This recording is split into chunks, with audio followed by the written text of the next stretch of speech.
Time travel का idea हमेशा से ही लोगों को बहुत पसंद रहा है। हम सबने कभी ना कभी सोचा होगा कि काश हम पास्ट में जाकर कुछ बदल सकें या फ्यूचर में झांक सकें। सोचो, पुराने जमाने की घटनाएं अपनी आंखों से देखना या सदियों बाद की दुनिया कैसी होगी ये देखना। ये साइंस फिक्शन जैसा लगता है, लेकिन बहुत से साइंटिस्ट मानते हैं कि टाइम ट्रैवल मुमकिन हो सकता है।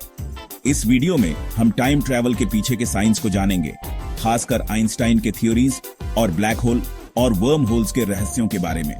टाइम ट्रैवल पर कई कहानियां बनी हैं। वेल्स की द टाइम मशीन से लेकर बैक टू द फ्यूचर जैसी फिल्मों तक हमारी कल्पनाएं इसके पॉसिबिलिटीज के साथ भागती हैं। लेकिन क्या इन कहानियों के पीछे कोई असली साइंस है?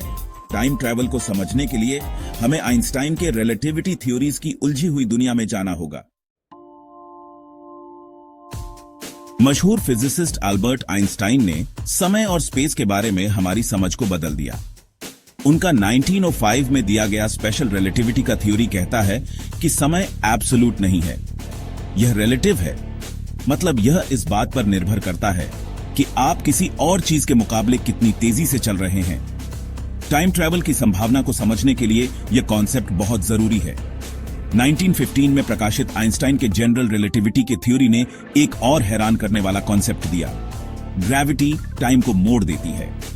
तारे और ग्रह जैसी भारी चीजें स्पेस टाइम के फैब्रिक में एक डेंट बनाती हैं, जिससे उनके आसपास समय धीमा हो जाता है। इस फिनोमेनन को ग्रेविटेशनल टाइम डिलेशन कहते हैं, जिसे एक्सपेरिमेंट से सही साबित किया जा चुका है और टाइम ट्रैवल के लिए इसके गहरे इंप्लीकेशंस हैं। दो एक जैसी घड़ियों की कल्पना करो, एक धरती पर और दूसरी एक स्पेसशिप में, जो बहुत तेज गति से चल रही है। स्पेशल रिलेटिविटी के हिसाब से स्पेसशिप वाली घड़ी के लिए समय धीमा हो जाता है। जब स्पेसशिप धरती पर वापस आती है तो स्पेसशिप की घड़ी में धरती वाली घड़ी के मुकाबले कम समय बीता होगा। टाइम डिलेशन कहलाने वाले इस फिनोमेनन से पता चलता है कि प्रकाश की गति के करीब की गति से यात्रा करने से हम भविष्य में जा सकते हैं। हम जितनी तेजी से यात्रा करते हैं, समय हमारे लिए किसी स्थिर व्यक्ति के मुकाबले उतना ही धीमा होता जाता है। हालांकि हमने अभी तक ऐसी गति हासिल नहीं की है, लेकिन टाइम डिलेशन की संभावना भविष्य की खोज के लिए दिलचस्प रास्ते खोलती है। भविष्य की यात्रा तो संभव लगती है, लेकिन समय में पीछे जाने के बारे में क्या ख्याल है?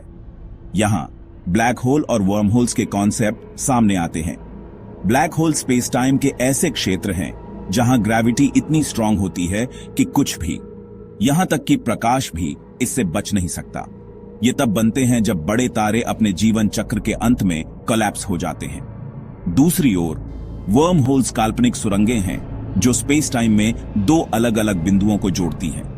एक कागज के टुकड़े को मोड़ने और उसमें एक छेद करने की कल्पना करो। छेद कागज के दोनों किनारों के बीच एक शॉर्टकट का काम करता है।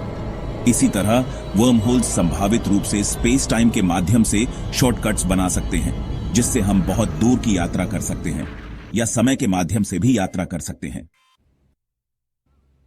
पॉसिबिलिटीज और पैराडॉक्सेस।